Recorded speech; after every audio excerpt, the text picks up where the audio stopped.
বিধান মার্কেটের মালিকানা ব্যবসায়ীদের হাতে হস্তান্তর নিয়ে শিলিগুড়ি জলপাইগুড়ি উন্নয়ন পর্ষদের দীর্ঘ টালবাহানার বিরুদ্ধে এসজেডিএ অভিযান বিধান মার্কেট ব্যবসায়ী সমিতির। শুক্রবার শিলিগুড়ির বিধান মার্কেট থেকে মাথায় হেলমেট পরে বাইক মিছিল করে বিধান মার্কেট ব্যবসায়ী সমিতির সদস্যরা সহ বিধান মার্কেটের ব্যবসায়ীরা মিছিল করে এসজেডিএতে গিয়ে তাদের দাবি সম্বলিত একটি স্মারকলিপি চেয়ারম্যানের হাতে তুলে দেন। আগামী দিনে তাদের দাবি না মানা হলে আরও বৃহত্তর আন্দোলনে যাওয়ার হুঁশিয়ারি দেওয়া হয়। এদিন প্রায় 500 থেকে 600 ব্যবসায়ী বাইক মিছিলে অংশগ্রহণ করেন বলে ব্যবসায়ীদের দাবি।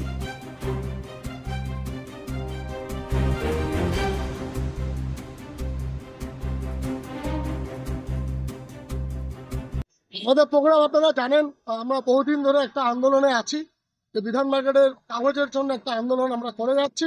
যে আন্দোলন দীর্ঘদিন 62 বছর ধরে আমরা বঞ্চিত, সেই বঞ্চিতর জন্যই আজকে আমাদের এই আন্দোলন শুরু হয়েছে।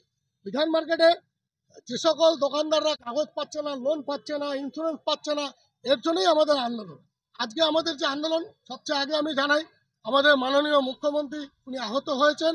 আমি ভগবানের কাছে প্রার্থনা করি উনি যত শিগগিরই ভালো হয়ে আসুক এবং উনি সুস্থ থাকুক, সেটাই আমরা চাই। তারপরে আমাদের যে বিধান মার্কেটের যে আন্দোলন আছে আমাদের, সেটা হচ্ছে আমরা বাইক র্যালি করে আমরা এসজিডিএর চেয়ারম্যানকে একটা স্মারকলিপি দেবো। বারবার যে ব্যবসায়ীরা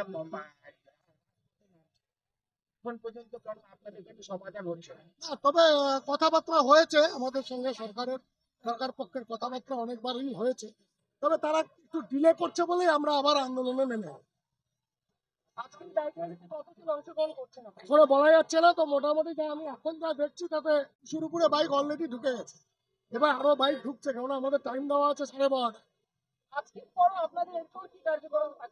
এরপরে আবার প্রোগ্রাম থাকবে, আবার আমরা আন্দোলনে আরো রূপরেখা তৈরি করে আলোচনা করে আবার আমাদের একটা আন্দোলনে। আমার নাম বাপি সাহা, আমি শিলিগুড়ি বিধান মার্কেট ব্যবসায়ী সমিতির সম্পাদক।